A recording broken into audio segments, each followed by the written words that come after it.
Bonjour, voilà, j'ai pas grand chose à vous dire. Nous avons prévu la journée d'aujourd'hui pour pouvoir présenter officiellement notre film ici en RDC d'abord, et puis mettre à disposition des techniciens de la loi le plaidoyer que nous avons fait pour Maman Mouilou.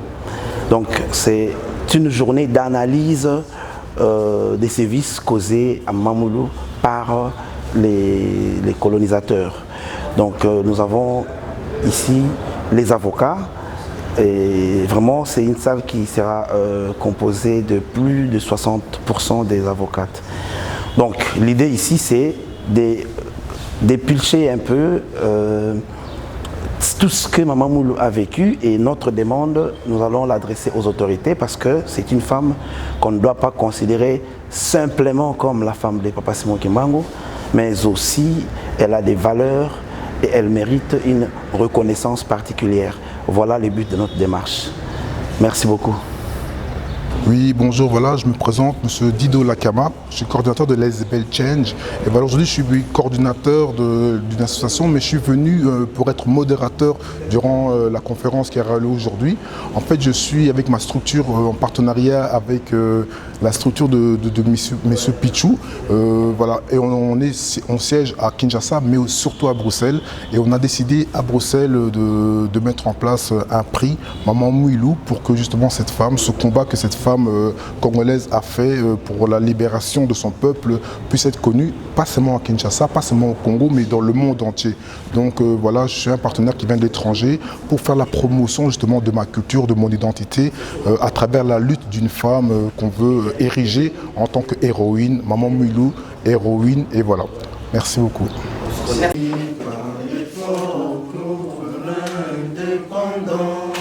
Plus beau qu'avant, dans la paix citoyenne, entonné l'hymne sacré de notre solidarité, fièrement saluer l'emblème d'or de notre souveraineté, Congo, don béni Congo, des alliés Congo, au pays Congo, bien-aimé Congo, nous peuplerons ton sol et nous assurerons ta grandeur. 30 juin au doux soleil, 30 juin du 30 juin, jour sacré soit le témoin, jour sacré de l'immortel, postérité pour toujours. Merci à tous. Merci.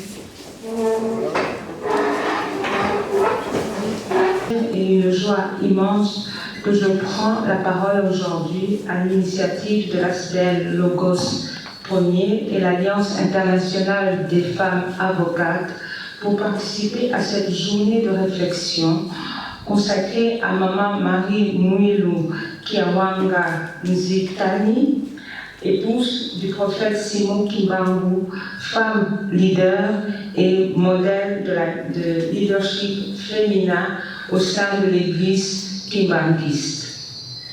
Distingués invités, d'entrée de jeu, je voudrais m'acquitter d'un agréable devoir, celui de rendre un vibrant hommage au président de la République, chef de l'État, son Excellence Monsieur Félix Antoine Tshisekedi Tshilombo, qui ne tolère aucune forme de violence faite aux femmes. C'est dans ce contexte que le chef de l'État a lancé la campagne Tolérance Zéro immédiat en juillet, le 19 juillet 2021. Il a réactivé la ligne verte, la 122, en faveur des victimes de violences sexuelles et basées sur le genre.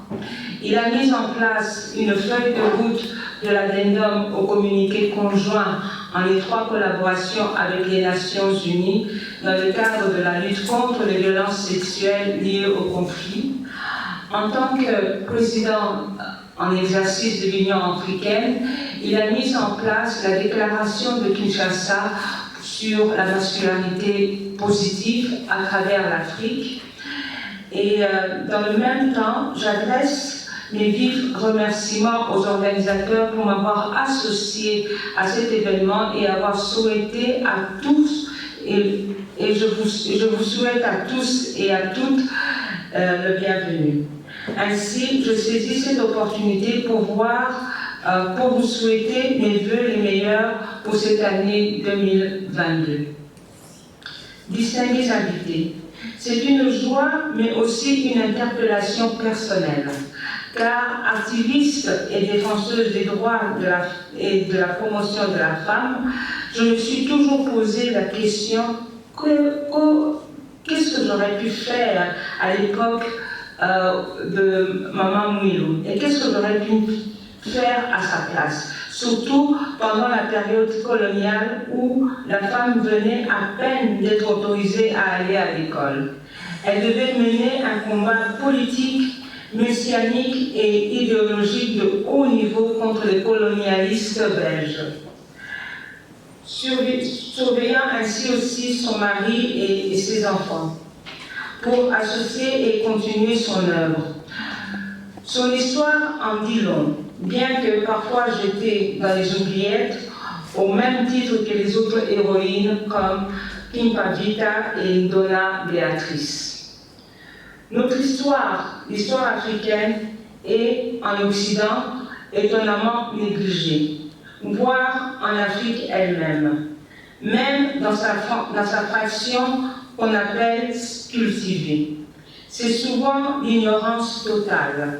C'est pourquoi j'ai accepté de participer à la célébration et à la réflexion d'aujourd'hui, pour redorer le blason de notre histoire en ce qui concerne notre leader et héroïne de la foi kimbanguiste, Maman Marie Mwilou Kiawanga Nzitani.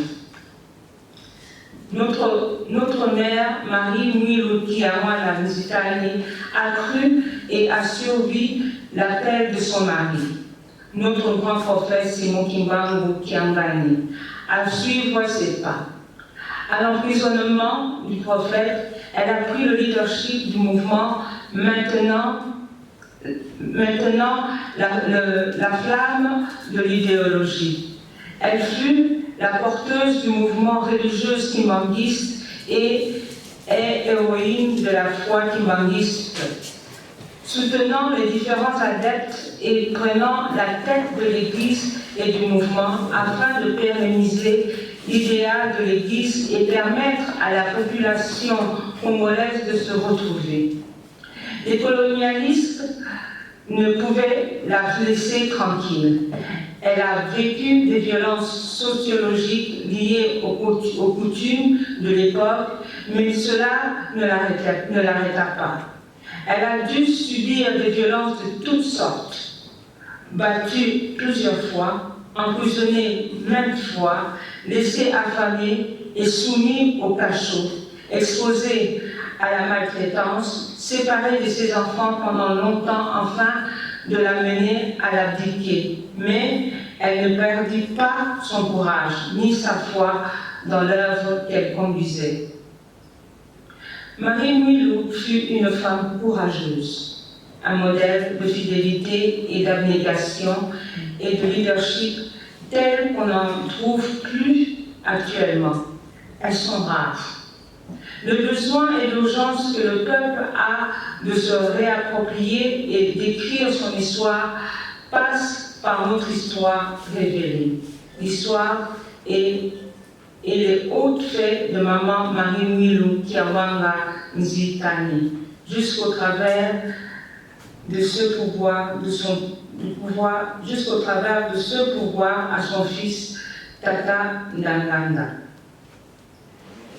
Distingués invités, on ne peut oublier, ce n'est pas notre souhait. Toutes les générations des femmes exploitées, sacrifiées, réduites au silence historique et social, génératrices, travailleuses, occultées et anonymes, je rends hommage à cette femme, Maman Mwilou Kiawanga Nzitina. Puisse-t-elle aujourd'hui encore inspirer notre fait et gestes afin de guider et d'éclairer nos actions. En ce qui me concerne, je ferai tout. Je ferai tout ce qui est possible et conformément à mes prérogatives pour que les aspirations et les plaidoyers de l'Alliance internationale des femmes avocates de la RDC, avec qui je travaille déjà avec tout ce qui concerne la violence faite à la jeune fille et le leadership de la jeune fille dans les différentes écoles, ici à Kinshasa déjà, ainsi que l'ASBL Logos Premier, puisse atteindre les autorités compétentes et au plus haut niveau. Pour clore mon mot, j'encourage les femmes à ne pas baisser les bras, à s'armer de courage et à faire bloc contre les fléaux de violence dont les femmes sont principalement victimes. Que vive la mémoire de notre maman Mouilou. Je vous remercie. Chef de l'État en charge de la jeunesse et de la lutte contre les violences faites aux femmes. Monsieur le Président de l'association Pensons Bercail, Madame la Présidente de l'Alliance internationale des femmes avocates de RDC, Madame la coordinatrice de l'ASBL Logos Premier, Mesdames et Messieurs, membres de l'Alliance internationale des femmes avocates et estimés consoeurs, confrères, parce que j'ai eu à poser la question à la présidente pour savoir si à la LAIFA, il n'y avait que des femmes membres. Elle m'a dit qu'il y avait des hommes. Donc c'est pour ça que je me permets de parler des messieurs genrés qui sont là, et je vous remercie d'accompagner les femmes de l'AIFA. Mesdames et messieurs, distingués invités en vos titres et qualités respectifs. Au nom de la famille biologique et des descendants de maman Marie Mouilou, Kiawanganzitani, dont je suis l'arrière-petite-fille, je tiens en ce jour à exprimer toute la reconnaissance de la famille aux organisateurs de cette cérémonie, l'association Pensons Bercail et à toutes les associations qui se sont jointes à elle, notamment l'AIFA et l'ASBL Logos Premier, pour plaider pour la reconnaissance de maman Marie Mouilou au regard de sa vaillante participation dans la lutte pour l'émancipation de l'homme noir à côté de son tendre mari. Quand je dis homme noir, c'est avec un grand H. Et quand je dis à côté de son tendre mari, j'ai cité le prophète Simon Kimbangu. Les remerciements de la famille s'adressent particulièrement à son Excellence Madame la conseillère spéciale du chef de l'État, en charge de la jeunesse et de la lutte contre les violences faites aux femmes, et à travers elle, à son Excellence Monsieur le Président de la République, chef de l'État, Félix Antoine Tshisekedi Tshilombo, pour son engagement de porter ce plaidoyer et de porter cette activité dans les hautes sphères des décisions de notre pays. Excellence Madame la conseillère spéciale du chef de l'État, je vous prie de bien vouloir accepter la gratitude spéciale des descendants de maman Marie Mouilou pour tout ce que vous avez déjà fait et aurez à faire pour cette femme de distinction dont les valeurs nous réunissent aujourd'hui. Merci. Excellences, Mesdames et Messieurs, nous vivons actuellement une époque d'éveil, voire de réveil des consciences des peuples, et particulièrement d'éveil culturel, spirituel et identitaire du peuple noir. Cela se traduit par la recherche et la redécouverte de nos valeurs, de nos repères, de notre identité et de notre authenticité. C'est donc dans ce cadre que nous plaçons cette journée de réflexion et du plaidoyer pour la reconnaissance de maman Marie Mouilou Kiawangan comme héroïne nationale et africaine. Excellences, Mesdames et Messieurs, la vénérable Marie Mouilou, à l'instar de son époux, a connu toutes sortes d'humiliations, des souffrances à cause de sa lutte pour l'égalité politique, sociale et économique des hommes. Tous les hommes, noirs, blancs, jaunes, étant égaux en droit et en dignité. Le film Mouille de la résistance, qui va nous être diffusé tout à l'heure, va tenter d'en retracer les contours.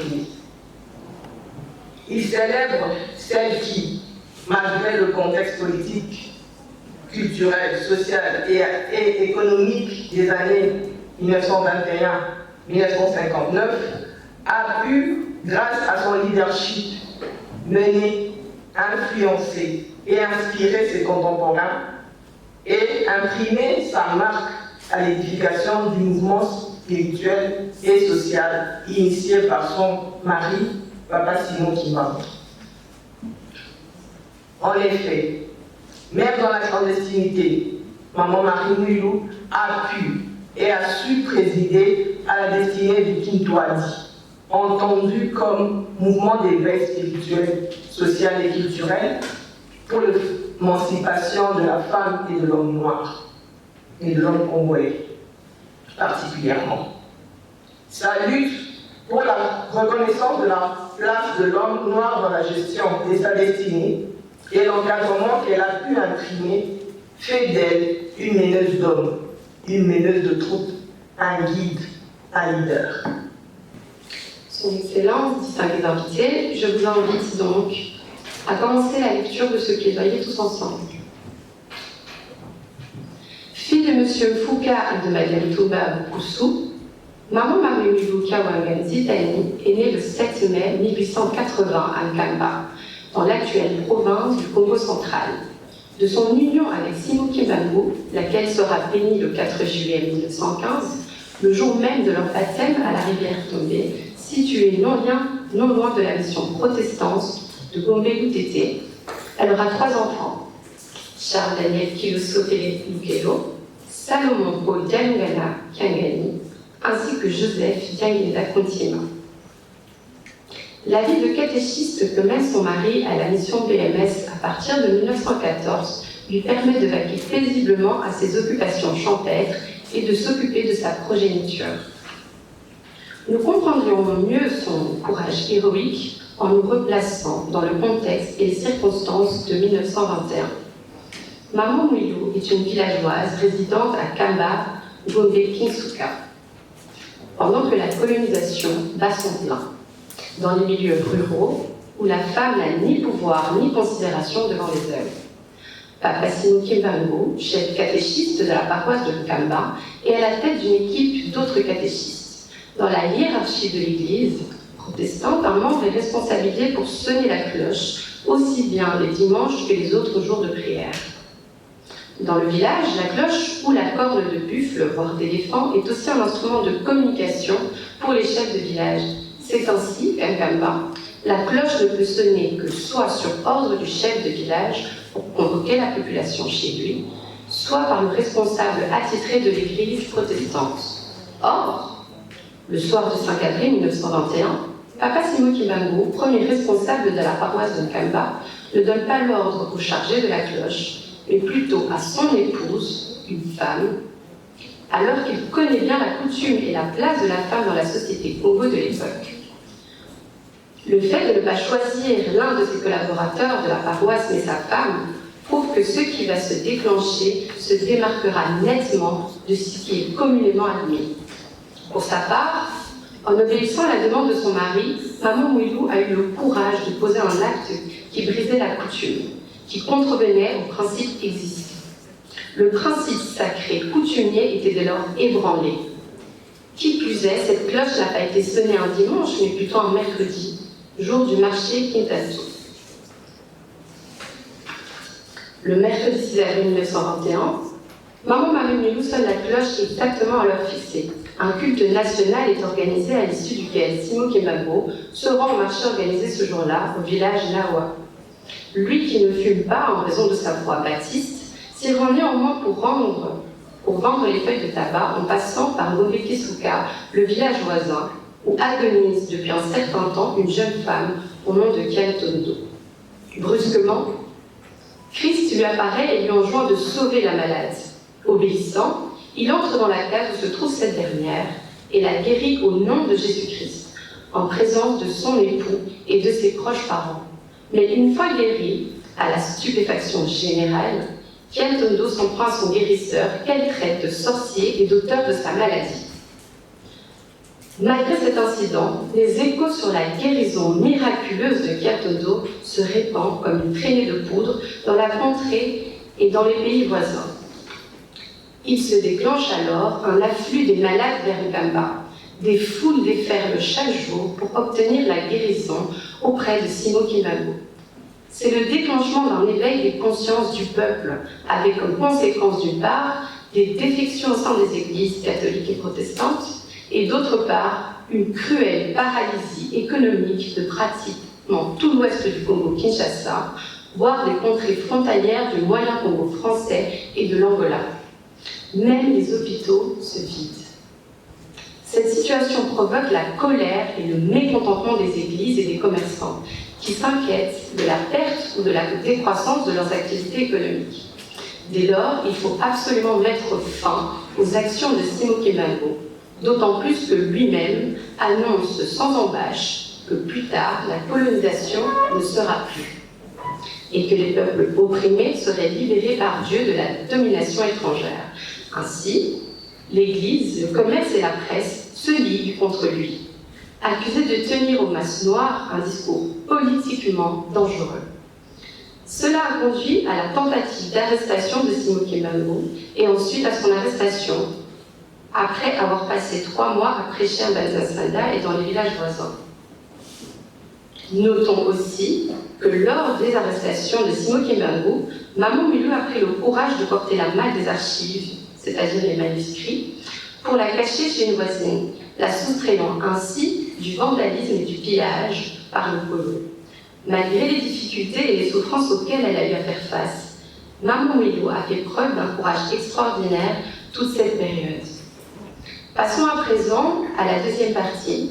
Dans le souci de ne pas rendre la lecture de ce plaidoyer indigeste, et étant donné qu'on fera une analyse plus détaillée de la nomenclature des instruments juridiques ayant été violés dans le chef de Maman Mulou, je vais simplement faire une brève présentation des instruments dont il est question. Distingués invités, tous à vos titres et qualités respectifs. Je me suis dit, je n'ai pas de discours à faire, je vais lire un peu ce que j'ai préparé, parce que c'est la femme, c'est toutes les femmes qui sont concernées. Et on a aussi des genrés avec nous, donc c'est tout le monde, les Congolais, les Africains. Nous devons nous mettre debout pour parler de l'Afrique et que l'histoire de l'Afrique puisse aller de l'avant. Si moi personnellement je me suis intéressée à ça, c'est quand on a parlé de Maman Mulou, je me suis dit oui, à l'école, nous avons étudié la résistante Jeanne d'Arc. C'est une résistante française. Et pourquoi pas une résistante congolaise africaine. Et je me suis dit tout de suite, je m'y mets et je m'engage. Je n'ai pas de discours à faire, je vais juste réveiller la conscience des femmes congolaises en particulier et des africaines en général. Maman Mulou a été une résistante, prisonnière, pas dans les 4 murs, mais elle était plus que prisonnière. Torture morale. Quand on vous dit que vos voisins ne peuvent pas vous approcher, vous ne pouvez pas aller chez les voisins. Je crois que c'est plus que la prison dans les 4 murs. Parce qu'au moins à Makala, les prisonniers se parlent et ils ont un moment de distraction. Mais cette femme, moralement, elle était torturée dans tous les sens. Elle ne pouvait même pas parler à qui que ce soit. Vous vous rendez compte, et même on vous prend votre fils, on part avec lui, vous voyez qu'elle est là. Comment on a torturé cette femme moralement, physiquement. Moi, je dis quand on ne peut pas parler à ses voisins à Makala, nos enfants doivent apprendre l'histoire de la RDC et de l'Afrique. Et non seulement l'histoire, comme je l'ai dit, de la résistante Jeanne d'Arc. On nous a appris Bonaparte, on nous a appris les 4 saisons, et nous n'avons que 2 saisons. On nous a parlé de Hitler, et pourtant nous avons les hommes aussi qui ont résisté. Sur le plan sociologique, chaque personne présente dans cette salle, nous devons prendre l'engagement de promouvoir nos icônes. Et nous ne restons pas dans la coquille religion, tribu, sexe. Quittons cette coquille-là. Les jeunes doivent apprendre ce qu'a été leurs ancêtres, leur culture, leurs coutumes. Nous avons perdu beaucoup. Moi, je donne mon exemple. Quand vous m'appelez madame, je vais vous faire rire, hein? Il faut rire un peu. Je vous dis non, appelez-moi maman, parce que je suis une maman. Il est témoin, quand il m'appelle madame, je lui dis non, moi je ne suis pas madame, je suis maman. Et je fais rire les jeunes, je dis, excusez-moi, je fais rire, hein? Si Brigitte appelait Macron, si Macron appelait Brigitte maman, c'est le sentiment maman qui allait rester et pas le sentiment madame. Et il n'allait pas prendre Brigitte en mariage. Là,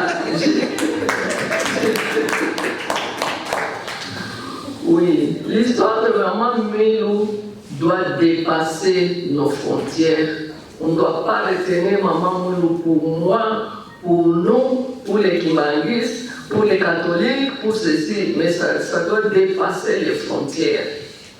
Et je pense qu'aujourd'hui, avec cette activité, nous commençons une nouvelle ère où nous allons promouvoir le genre, tous ensemble, et les hommes, et les femmes. Nous devons promouvoir le genre, parler de ces femmes, parler de ces héros, parler de ces héroïnes.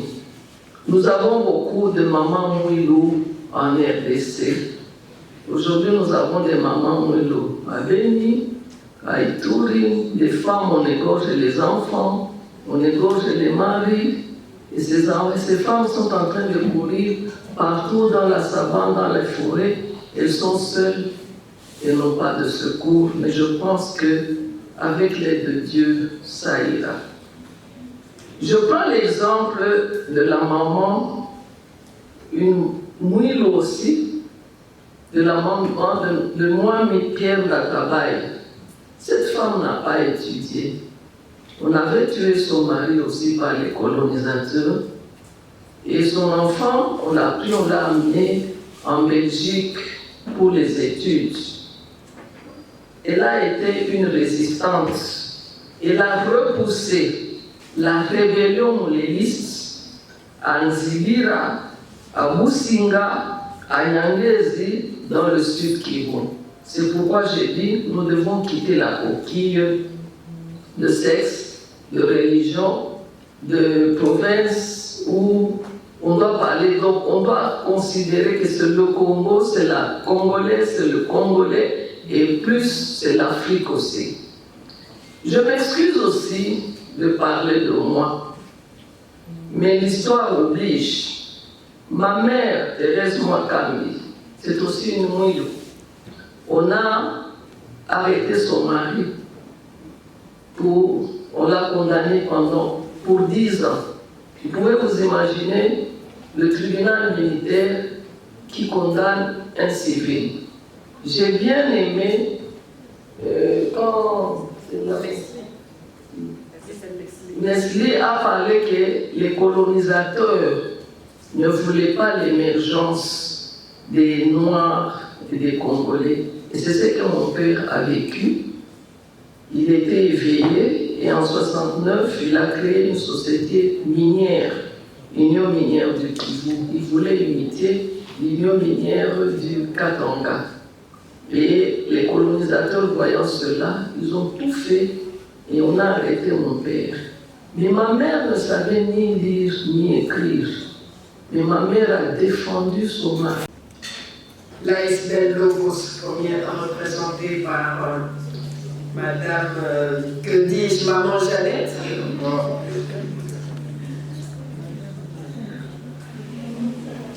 Maman Vivi qui représente la famille biologique de Maman Mouilou, ma distinguée consoeur et sœur. Ma chère Leslie,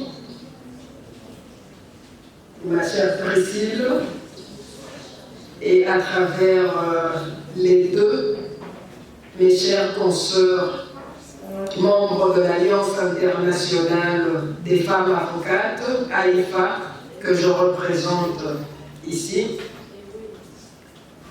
distingués invités en vos titres et qualités respectifs. J'ai le devoir de porter à la connaissance du public une partie du plaidoyer de Maman Mouilou. Je dirais le socle du plaidoyer, la partie juridique. Nous sommes ici dans cette salle parés de droits. Il y en a tout autour de nous. Le droit codifié et le droit naturel qui nous entoure. Je peux en citer toute une liste. Je ne vais pas parler de cette partie droit. Exploiter ensemble avec vous l'aspect juridique de la vie de notre héroïne, Maman Mouilou. Je me permets de l'appeler déjà héroïne parce que héroïne, on ne le devient pas quand on a le titre, mais on est leader et héroïne. Et pour cela, nous avons subdivisé ce travail en 4 parties. L'introduction, les faits, les questions de droit et la conclusion. Pour l'introduction, nous allons essayer de parler. Bon, vous comprendrez qu'à un moment, je ne reviendrai pas sur ce qui a déjà été dit. Je pourrais peut-être survoler pour gagner du temps. Maman Mouilou s'appelait Marie Mouilou Kiawanga Zitani. Elle fut l'épouse de Simon Kimbangu. Elle est née le 7 mai 1880, fille de Fouka et de Touba Nzezo. Tous deux étaient chrétiens protestants et tous deux, donc l'épouse et l'époux, ont été baptisés le 4 juillet 1915 à la rivière Tombé, Gombe-Lutete, dans le secteur des Gombe-Matadi, territoire du Mbanzangungu, dans la province du Congo central. Elle a eu 3 enfants, donc Isoloke Lelukelo Charles, Dialunga Nakianga Salomon, Diangienda Koutima Joseph. Ce couple vivait heureux jusqu'au 12 août 1921, où les colonisateurs se sont décidés de troubler la paix de cette famille. En fait, M. Simon Kimbangu était prophète, enseigné, baptisé par les protestants, colonisateurs, mais ils lui ont appris la Bible et il a commencé à chercher Dieu. Après cela, Dieu l'a utilisé puisque Dieu dit, si vous me cherchez, je me ferai voir. Dieu a commencé à l'utiliser, les mêmes blancs se sont fâchés. Ils ont dit qu'ils ne méritaient pas ça parce que Dieu ne pouvait pas parler aux Noirs. Mais par lui, Dieu a opéré plusieurs miracles. Les morts sont ressuscités, les malades étaient guéris, les paralytiques marchaient et les stériles enfantés. Il y a eu beaucoup de miracles. Ainsi, le 12 août 1921, ces blancs se sont arrangés pour l'arrêter. Mais bon, l'audience est passée.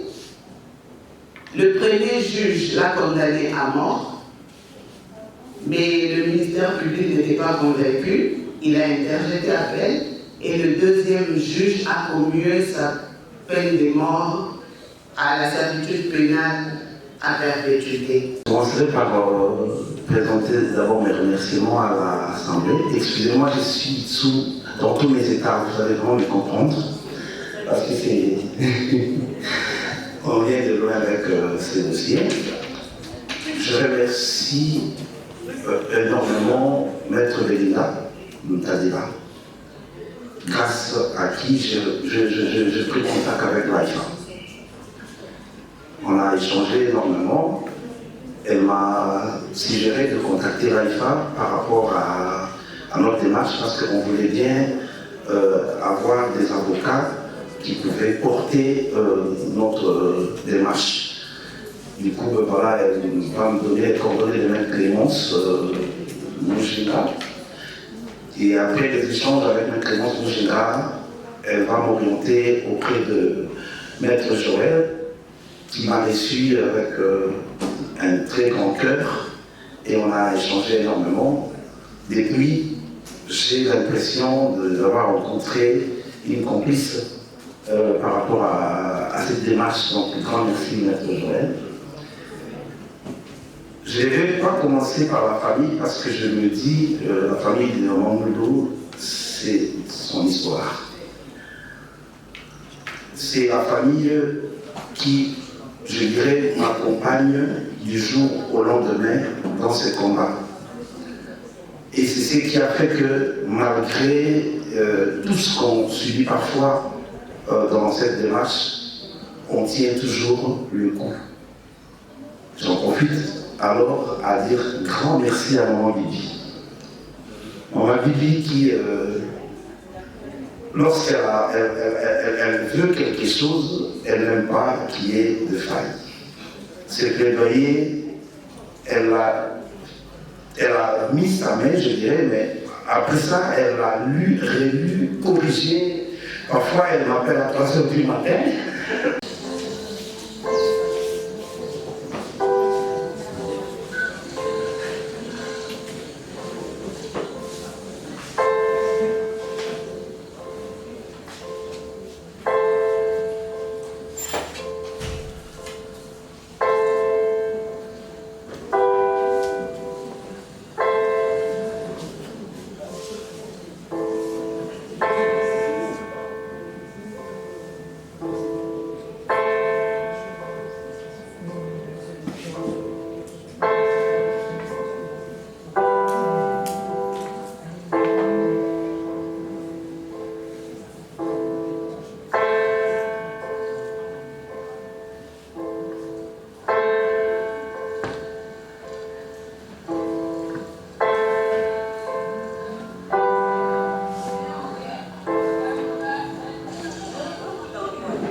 Bani. Sadio. Nyama.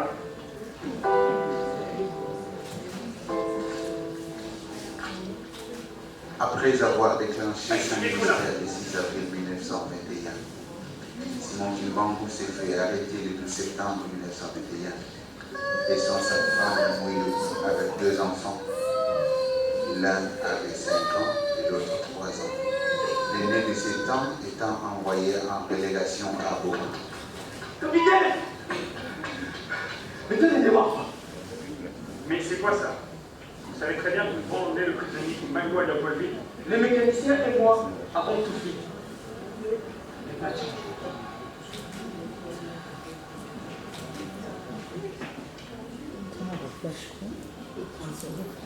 Le train n'est pas en panne. Les mécaniciens et le machiniste ont fait tout le nécessaire. Je pense que tu en sais quelque chose de plus. Alors dis-moi, quel est ton problème? Messieurs, je suis votre prisonnier et je ne sais quoi dire. Faites de moi ce que vous voulez, même s'il faut faire le queue jusqu'à la destination, que votre volonté soit faite. Si jamais je ne t'emmène pas à temps, que va-t-il se passer? Je vais sûrement perdre mon travail. On va me renvoyer en Belgique. Ce sera le chômage. Et que vont devenir mes enfants? Y as-tu pensé à mes enfants? Dis-moi, que veux-tu qu'ils m'aillent? Ma femme et mes enfants sont emprisonnés en ce moment. Et moi de même. Je dois partir dans une contrée lointaine et laisser le mien. Qui est celui-là qui doit voyager sans prévenir les siens? Comment peut-on quitter les pays sans au moins dire au revoir à ceux qui vous aiment? Je veux voir ma famille. Je veux voir ma famille et m'entretenir avec. Ok, je vais m'en charger personnellement. Je vais moi-même chercher ta femme.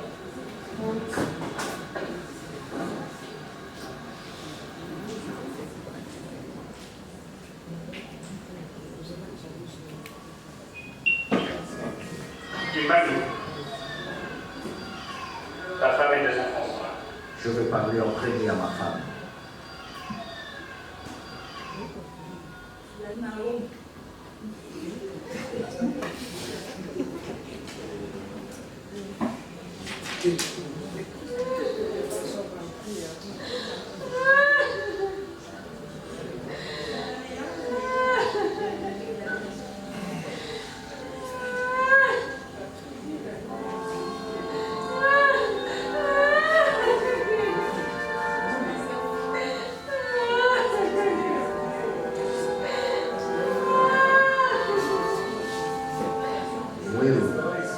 Comment vont les enfants?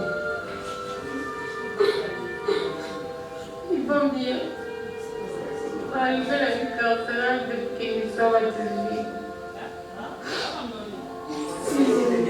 Depuis qu'ils sont est ailleurs, ils ne veulent pas toujours me dire où est la vie.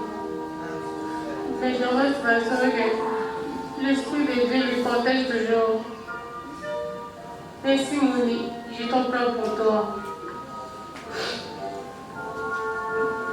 Moi aussi, mon bien qui concerne la vie volontaire. Mais je sens sa présence ici avec moi. C'est ce qui est important. Moulou, n'ayez aucune crainte, car Jésus m'avait prévenu sur tout ce qui allait arriver. Écoute les enfants, nos enfants, leur éducation, leur avenir, évidemment plutôt. Aussi avec la mission que Jésus t'a confiée. Elle s'arrête là, je pense, quand tu n'es plus là. Moulou, ma bien-aimée. Voilà, nous sommes vraiment presque à la fin de notre émission Savoir Plus. Bosui Kolanda, Ndenge, Makambo ici qu'on s'est passé. Ah ouais, il m'a mis le kafu. Oyo, ba maman la biso, ba sili côté les ma kolagisa. Exemple, maman la biso mouilou, oya zala qui pesa molende. quelle que soit la tentation, azaki penza na molende ya kokoba na kosala mission oyo papa Simon Kimbangu atikela kiye. Bomoni pe film oyo bandeko na biso pichu ba tourner na bandeko na biso misusu eza vraiment tobetela bango maboko pe tobokela bango ba fleur eza penda ndakisa kitoko basi kosala na carte église qui mbangiste. Merci vraiment, nous sommes presque à la fin de notre émission Savoir Plus. Je remercie ceux qui étaient derrière la caméra, notre frère Ezekiel Moutanchi et pourquoi pas na papa na biso lingaka mingi vos di bamenga toujours na carte à France. Merci à vous Claudio Bokelo, autrement dit Fondation Klobok Bokelo, papa social na Turquie. Merci na baignon so blandi biso za la maman Joyce Philo Matadi, molonga ni a pasteur Serge Matadi na Jobu. Zamalola Pambola Bino Baïban, Sobolandi Biso Nakati Adonai Info TV. Merci à ma copine Tongo Rachel Fala. Ngala Bino Tokaboni Awa. Soki Yesu Masi Azongite. Ngala Bino Tokokutana à la prochaine occasion. Bye.